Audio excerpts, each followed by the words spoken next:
naman na mag-always papakitaan naman nila. In a way, it makes total sense versus the Lancelot kasi hindi dadating yung point na hindi kayang i-one shot ng isang Lancelot ang always. By one shot, hindi ko ibig sabihin literal na one shot. It's a one combo pala. One combo finish against the Olos kasi mag-tatank up siya. And then eventually, you can turn it around by running him down. Ang bilis kasing maglakad itong Olos. And then you combo it up with other heroes na may lockdown. In this case, it's the Glue. And now, Sicilian ang kinuha ng NXT. Still sticking with this pick. Yep. Pero this time around, hindi natin alam kung kay Donut ba yan or kung kay Hayes or Apple Pisha in the current broadcast. No? Hindi nag-change name to si Mr. Bataanon. He himself, a SEA Games gold medalist. So, yeah, next Limos, marami silang, maraming sabihin nating pangarap na gusto ring makamit ang team na ito, both a mix of veterans and young hopefuls. Going to the second phase, ano pa bang pwedeng iban dito ng next play EVOS? Pwede lang tanggalan ng hero, I was gonna say outplayed. Ayan, Clint, and then baka Popolin Kupa, yung next ban? Yep. So this 1-1 ba? Okay, so naintindihan din ng Smart Omega na pwedeng nga gamitin sa kanila. And 1-1 is a hero na hindi kakayanin ng isang Olus kasi mayroong mga dash. But then again, para sa NXT EVOS, it's true. Popolin Kupa yung maganda dito. Or maybe they can look for more late game heroes. Kasi kung titingnan natin itong Olus, parang siya yung pang mid-game ng Smart Omega. And then eventually, you need a turret hitter. Kailangan mo may pa-close out ng game sa gold lane mo. Hindi pwedeng nakadepende ka lang sa Olus to end the game for you. So NXP, they might look to ban those kind of heroes. Like, well nga, Popolin Kupa, you have the Brody, maybe even the Claude if they consider it na pwede nilang i-ban versus Smart Omega. Instead, they go for the standard and well predicted there, it's the Brody.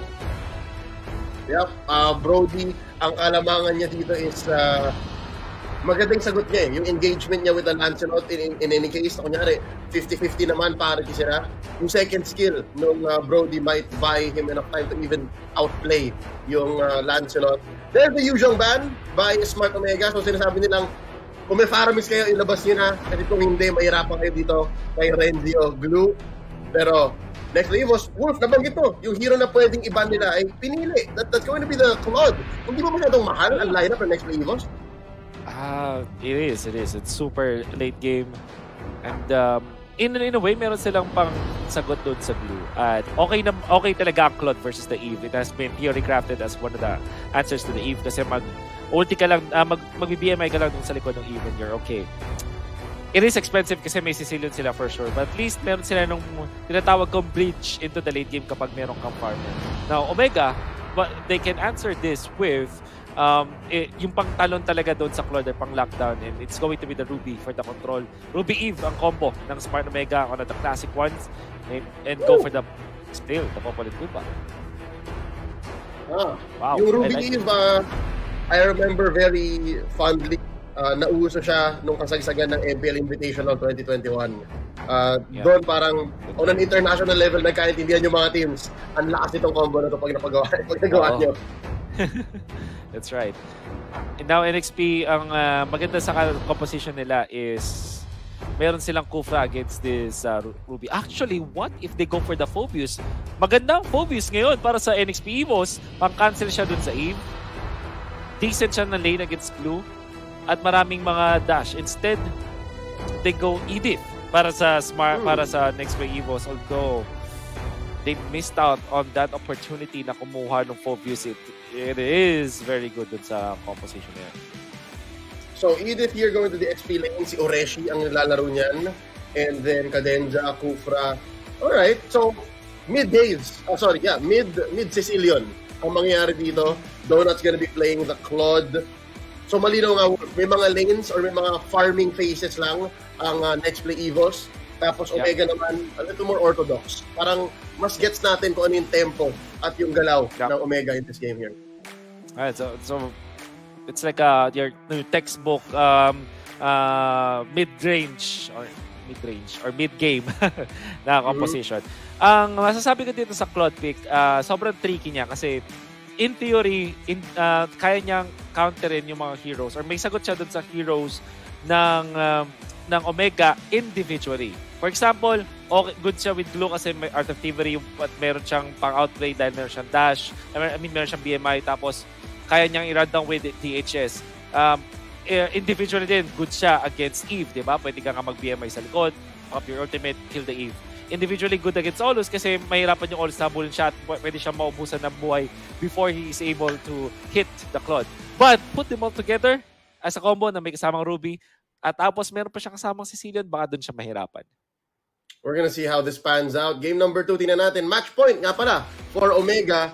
It's do or die for next play EVOS. Let's go to game number 2. And on the map, we'll see 30 seconds in. Ruby on Chakno, the catch. And ito na, bottom lane. Ito na, Wolf, pinapahirapan ni Renjo si Ureshi. Clear win for the Glue. 100%. Glue yata yung pinakamalakas na lane bully ngayon. I honestly felt na next play EVOS could have picked up the Phobius instead. Kasi, di ba nung nauso yung Ruby at yung Eve, ang auto-ban nun kapag gusto mong gamitin yun is the Phobius. Why? Because Phobius can cancel yung ultimate ng Eve gamit yung kanyang Astaros Eye. Second, puro dash kasi yung Ruby. Lahat ng, every time magsiskill si Ruby, meron siyang dash, which means that's automatic na maganda yung Phobius. At also, kaya niya mag-frontline against Omega. Not even considering na meron pang ibang mga heroes na pwedeng ma-burst down nga naman itong Phobius. But instead, they went in for the Edith. I wonder if this will be enough. Kasi nakikita nga natin na nahihirapan na siya agad against Renzo. Ang hirap. I was thinking okay lang na maging dead lane itong Edith, pero kung ganyan ka panalo, kung ganyan kalamang si Renzo, it's gonna be harder for the Sicilian and the Claude to farm up on Hayes and on Donut. Tignan natin top lane, mukhang masasandwich yata si Donut. Hindi maganda. It shoot off cam first blood. Outplayed, gets the kill. Yeah. One thing that we have not talked about yet is okay na yung Populate Koopa na last pick ng Omega is really good against the Claude. Kasi although obviously yung Blazing Duet affects both the Popol and the Koopa, but in the laning stage, ang hirap niyan para kay Donut. Naka-weapon master to na at pag once na maklear niya agad yung lane at muna siya mag-level 4, automatically masastan niya agad and mahirap talaga nakakaharapin to. Not to mention, Wolf, 2 minutes pa lang, nasa 1/8 na lang ng buhay yung Torre. Kinailangan na ng babysitter dito. Si Donut and now Chakno tries to escape. That's going to be the ult by Hayes. Taanon, drawing a line, and all this time, hindi ganun ka-confident. Kahit na lahat ng miyembro ng Omega, majority nasa top lane, hindi makapag-turtle na libre si H2. Ganun ka rin nirespeto yung lineup ng Omega kasi nga, ang ganda rin ng early game ramp-up. Yeah. And this means na Omega ay maging sobrang komportable sa game na to. Unlike the previous game kung saan hirap yung Olus, this time pwede siyang mag-roam around sa mapa. Ang laki na nalamang niya. And I'm pretty sure na nakadip din siya doon sa may top lane kung saan napatumba na lahat ng outer turret energy shield. So may extra gold yan na nakuha. Ngayon they're moving in for the turtle. There's a pull by the Mamba. Outplayed, going 1v1 with the Lantern of H2 gets his man. And Chakno mo sa stun. 3v1 ngayon and Flicker used up on this Ruby. Ngayon, next to EVOS, sila naman ang babawi. Sila naman ang kukuha ng libreng gold dito sa top lane inhibitor. Top lane tier 1. But the exchange is Omega Esports kuha dun sa may bottom lane. So, tama lang din yung palitan dito ng side ng Omega Esports at NXT. However, naubusan ng minions sa itong bottom lane na Omega Esports. So, nakabawi talaga ang NXT. Now, Donut. All of a sudden, may DHS na siya. And at 4 minutes, still pretty good timing for this Claude. Makakagat siya. Yeah, and nabawi na nga eh. Even if that was a first blood, yung isang bisita na yun ng next Evo sa top lane, nahabol nila na close lane gap. Exactly. Parang 500 na lang. Yup. And this means na NXT EVOS kaya mo si Donut. By the way, Donut opted to go for Avarice na typically hindi na go-to ng mga Claude. Ooh! Thank you. Oh. So this Renzo buying time again. Kanina nang 1v5 siya pero nasa late game na yun. Ngayon 4 minutes, kaya 3v1. Yeah. Hindi pa kaya. Donut picked up, I didn't catch that pero baka boots niya yun. At 4 minutes and 45 seconds, maganda na yung estado ng gold lane ng NXT EVOS. We're talking about how difficult this Claude game will be kapag early game, but this time, maganda yung kanyang tempo. Nakakuha pa siya ng lane dito sa may mid, so pwede, binibigyan yata siya ng 2 lanes ng NXT EVOS. Then again, push bottom lane. 2v3 situation down here in bottom lane. And there's the blazing duet. Medyo makati na nga rin. Between these two main damage sources ng Next Play EVOS, napa-retreat doon si Renzio at si Ryzen.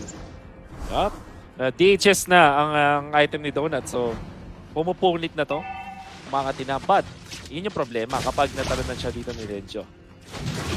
And as we saw, based on the new patch, ladies and gentlemen, sobrang dali nang mang-grab-grab. After the split, almost instantaneous yan based on the new mechanic. Pero wait, ang tatanong sa dito, ni Cadenza, Ryzen punished hard. Mapapatay siya doon ng dalawa dito and there's no response. Another turtle's gonna go over to Next Play EVOS kasi kulang din ang klase ng red ring.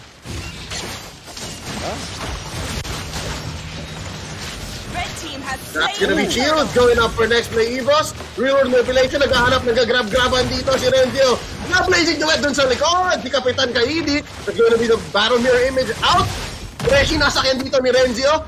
Sapat ba ang damage? Dadalik yung ilalim ng torre. Down goes the Edith. Flicker out by Renzio. There's the punish. Phantom execution into the Thor Gross. Kulang ng isang basic attack. Hindi pa napatay ni H2. John Paul Salonga walking away. No kills. Well, Renzio was definitely saved by Chakto. Yung sinasabi natin na stun ng Ruby na nakaka-irita kung ikaw ay assassin going up against the Ruby. Yung pang-cancel, yung combo breaker na mechanic na yun. Habang kumuha si H2 ng orange buff, we'll see a little bit of the turtle fight that happened. You can see si Donut inultihan agad dito si Eve. And ito yung one of the reasons why we're saying na sagot yung Claude doon sa Eve because solely on that.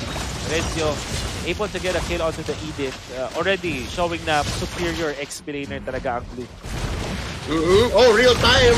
Round 2, how about it? Finally, Renzio goes down. Kinombo siya sa ilalim ng tier 1 in mid.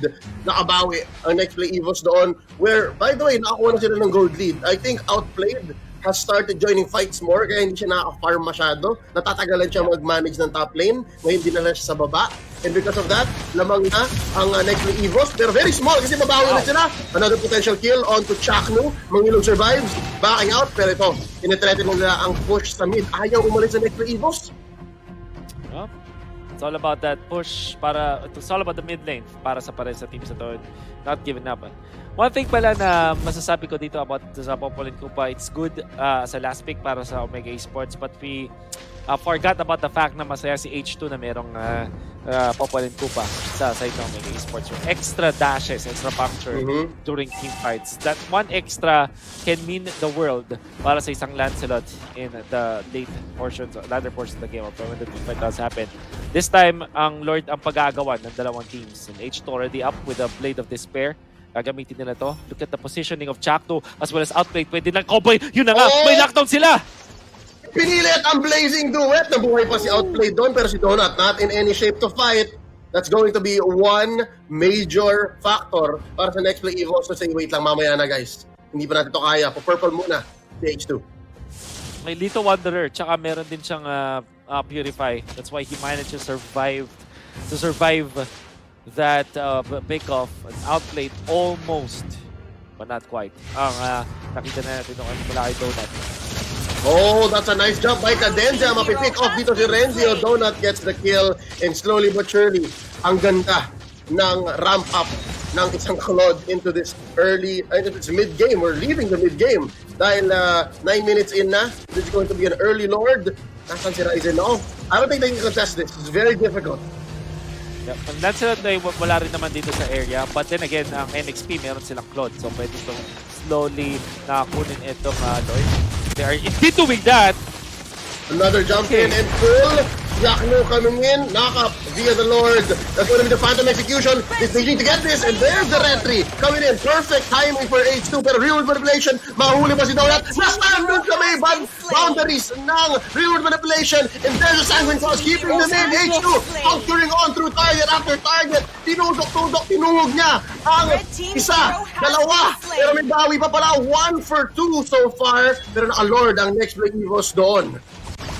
Oh my God. Okay, so well done from NXP Evos. So, na hinawakan talaga nila na masyadong malayo si Ryzen. Well done out. Nakita nyo nung binugaw ni Chakno ang NXP Evos, inultihan niya doon yung combo ng NXP, which was Edith plus Kufra. Hindi binitawan ng NXP. Nag-back lang sila ng konti tapos nasalo ng isang member nila yung Lord kaya hindi nag-reset. And then eventually dahil super low ng Lord, sila rin nasa advantage. And Max had to pop the ultimate. Ang ganda nung kanilang pag-collapse kay Donald kasi alam nila walang purify eh. So saktong-sakto yung kagat ni Outplay tapos hindi na nakatakas dahil na-stand doon sa boundary ng real world manipulation like you said.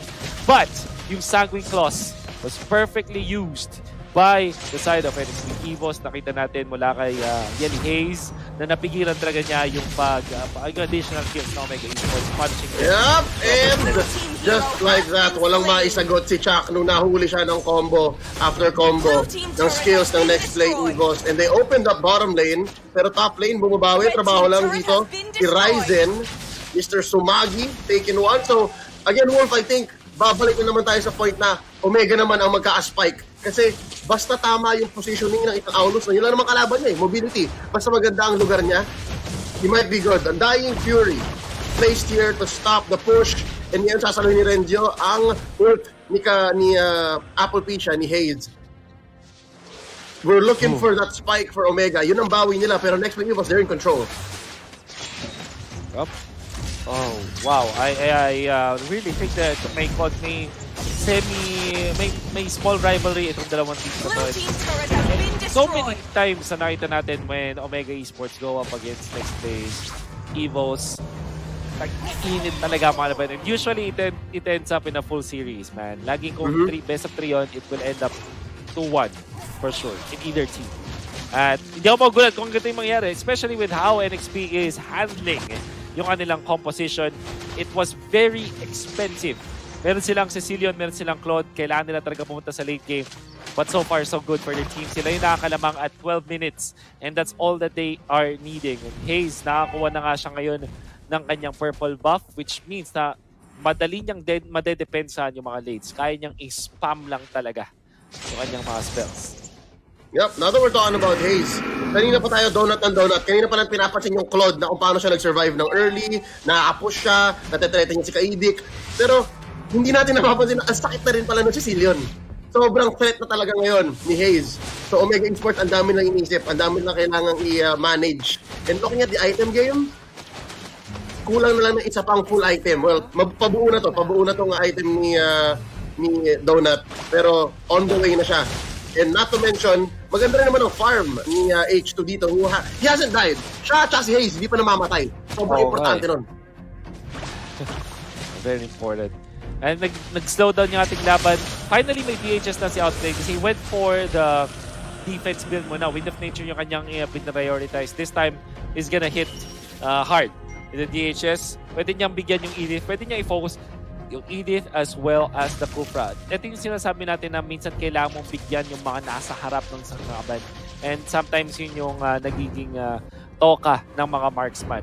In the case of the Claude, ang kailangan naman niyang puntahan ay backlines kasi meron siyang PMI and he needs to manage itong si Max. That's why he went for the brute force breastplate. I think Wind of Nature din yung kanyang isusunod afterwards para at least makapag-duelo siya versus Olus as well as this Popol and Kupa. We'll see. Now, Chakno already tanking up, naka-tenacity siya tapos meron na siya ngayong Radiant Armor, if I'm not mistaken.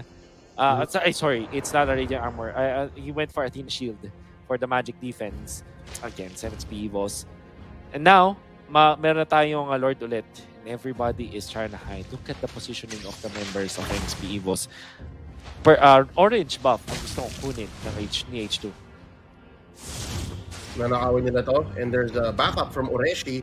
And now we see, ganito ka mga next play Evos. So, at least in the positioning, no, they're willing to just go for the defensive items first. They're investing in the immortalities first. Kasi gusto lang patagalin yung laban. And so far, Cadenza gonna start up the fight. Might have been a little too soon. That's gonna be the pull-in. They're setting up for the claws. Ang dami kinatamaan. Irenzio pa mapapasama. What a counter-engage. A push and pull back and forth. And just like that, talagang hindi yung laban na pwedeng kunin ng Omega dahil ang layo ni Irenzio. Another free lord going over next to Evo. Sobrang ganda ng item na napili pala ni Donut dito. Instead of going for Wind of Nature, he went for Corrosion Scythe para meron talaga siyang way para hindi makatakas yung mga tanky heroes ng Omega Esports. Particularly this Ruby, this Glue. And also kapag eventually na ipag-duel siya kay Ryzen, mas lalamang siya sa laban at kaya niyang i-kite ng madali itong ating Olus. Then again, NXP na-punish ulit nila. And guess what? The main problem still for Omega Esports is the Sanguine Claws. Nakita natin na nung ginaw ng Omega Esports yung si Cadenza, nung tumalon si Cadenza, na-try nilang i-punish, medyo nagsama-sama sila, nagtigit-tigit sila with Venture needing to go up close and personal. It meant na swak na swak yung Sanguine Claws. And syempre may damage output na yung NXP EVOs. Now they're on the lead. Definitely, nasa kanila na ang lamang ng momentum, pati na rin ng ekonomiya ng laban na to. Blue team turret has been destroyed. And just like that, all the waves perfectly synced, perfectly managed by NXT EVOs. An assault on all sides. Dedependa naman sa baba dito ni Ryzen, yung Lord. So, at least signs of life, no? Ganun nakalakas yung Aulus natin. Nakapag-scale na siya, na kaya niya i-1v1 yung Lord at 14-15 minutes. Still, wala na siyang ultimate dito, but it really can be just used dun sa pag-clear ng waves. And with all due fairness para sa Omega Esports, hindi sila nakuha ng inhibitor, pero wala na silang mga outer at inner turrets. We'll see. Mukhang nanakaw din ng purple buff itong NXP, which is just natural. Ibigay mo yan dun sa Lancelot para yung sarili nilang purple buff ay mapupunta doon sa Sicilian. And this might be a fight that they're willing to force. There's the Mamba with the pole. Cadenza, mapapabagsak na dito. Another back impact in Sanguine Claws combo. Blazing the way dito kay Donut. Forced to BMI back. Pero ngayon mababa yung buhay ng sinakyan ni Renzio. Ryzen goes down. Still no trades. Pero ang mababa ng buhay ng next EVOs. But they're juggling it. They're juggling it. 2 for 1 so far. Si Oreshi pala ang trade para kay Renzio at Ryzen. And just like that, hindi makahanap ng bawi. Walang makapitalize ang Omega Esports. Panalo pa rin sa exchange ang next play. Itong melee-based composition ng Omega Esports na kailangan nilang lumapit with Chakno, Regio, as well as Ryzen. Sobrang napapanish itong Sicilian. Sanguine Claws again, thwarting yung attack ng Omega Esports. Tapos ang ganda ng timing ni H2 going for that kill doon kay Ryzen nung alam niya wala nang spells na maibabato si Ryzen, tsaka siya pumunta doon and finishing it off with the retribution damage per second. And that means na 5-0 and 2 na ngayon itong si H2. Top of all the items that he has, War Axe, tapos may Endless Battle and Malefic Roar ang sakit na yan, and then additional Wind Talker for even more damage. Finish it off with a Blade of Despair. Everything is doing well para kay H2. Nakakuha na siya ng kanyang potion na din, and they're looking to end this game. Pwede nilang hintayin yung 18-minute mark. And Donut already starting this, pero obviously re-reset lang din na yan. Unless, yeah, aabot naman. Aabot naman. Chakno though, he picked up the Blade Armor. So, nasagot sila yung Donut problem, pero si Apple Pisha pa rin eh. Si Bataanon, si Hayes pa rin, napakasayang lang. Nilapos sa pita, Ryzen burst it down! Oh, ang laking loss nun! Ang sakit nun, and now Blazing the Wit, maaga. Burst down si Chakno dito. Sanguine Claws, gonna take him down. Hayes gets another 2 free kills for next play EVOs.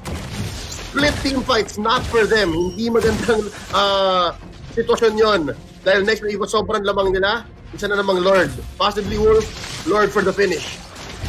Oh my. It definitely looks like it. Yung late game prowess ng NXT EVOs ay full potential na. Leo, they have Sicilian and Claude. Sobrang lakas ng kanilang firepower sa ngayon. For Omega Esports, mid-game yung kanilang spike. Itong Olus, maganda naman siya sa late game in a way. Pero kung kumpara ba yan sa Claude Sicilian, ako hindi niya kakayanin. Oh, hindi nakasakay si Renzio, walang nakuha ng grab. They're struggling to defend these lanes. They're struggling to stay alive, pero ngayon fully recovered. They're all respond. Pero nag-respond din si Lord. 15 seconds in, hindi pa tapos ang dilubyo. May kalbaryo pang hinaharap ang Omega Esports. What are their options here to defend? Anong plano nila dito dapat? Ultimate for sure ni Ryzen. Pwede niyang ibabad para dun sa mga minions. And have him support. Chakno siya yung bahala mag-defend. Of course, meron silang Eve for the defense. So, meron naman talagang hope para sa depensa ng Omega Esports. But this is playing not to lose. Tignan natin kung paano siya approach ang NXT. Yep, this is a very difficult situation. And look at this! The full combo! Blazing the web plus the ult! And that's going to be one down. Renzio going.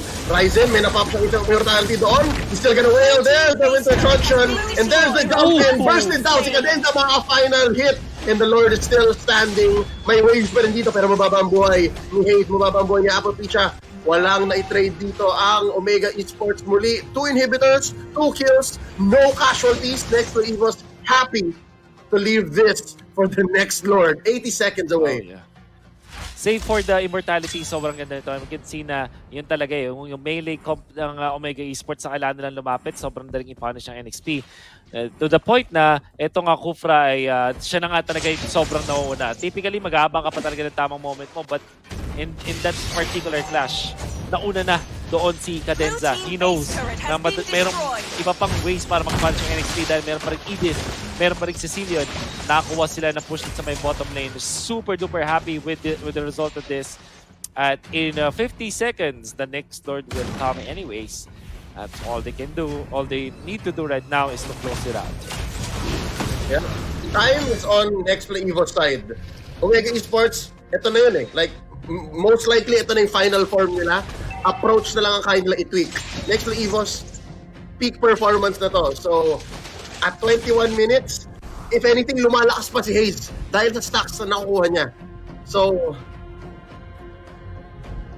Omega's waiting for a miracle. Omega's looking for that small mistake.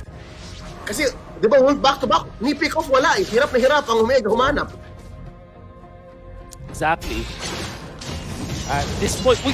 Oh, nakasabi lang na! Excuse me! Disgusters first it! What? Na-pick off si H2! Man. To be fair, nabasa ng Omega yon. Kanina pa nandun si H2. Kanina niya pa ginagawa yung approach na yon. And that's gonna be a jump onto Chaknu. Mabubuhay ba siya? Answer yes. He still has an immortality. And that's going to be blazing the wet already. Real Revelation. Cancelled. Stop. Oh, outplay. Patatanan. Mahold yan. Tyrant's Rage into a revenge. And that's going to be the immortality. Bursted down by Hayes. 1-for-1 so far. Mahirap. That was a very, very key member of Omega that they took down. But Oreshi gets his ultimate pop. Undying Fury. Keeping them down. That's the slows. That's the flip. Oreshi knocking him off. But Omega gets him one. Kaidik going for the 2-for-1 trade. So far, Omega Esports still alive. Ito yung pinakauna lang win in a long time. Pero wait, hindi pa tapos. Ang next play, there's immortality. Back onto the Mamba. Chaknu. Joshua Mangilo gonna go down here. That's the Blazing the West. Cross the knockup. And that's gonna be 3 down. May naka-respond na ulit. Wait lang. Boy pa, Omega Esports just managing the waves. Nako, ang ganda ng timing yung next play, Wolf. They're all gonna be back in time for this final Lord. Possibly final Lord. Ang apat. Yeah, super duper good. Tapos walang immortality si Chakno if ever. Sobrang bilis nilang nito. We can see na ang nangyari, nagkaroon ulit ng pendulum eh. Parang itong pendulum we're in.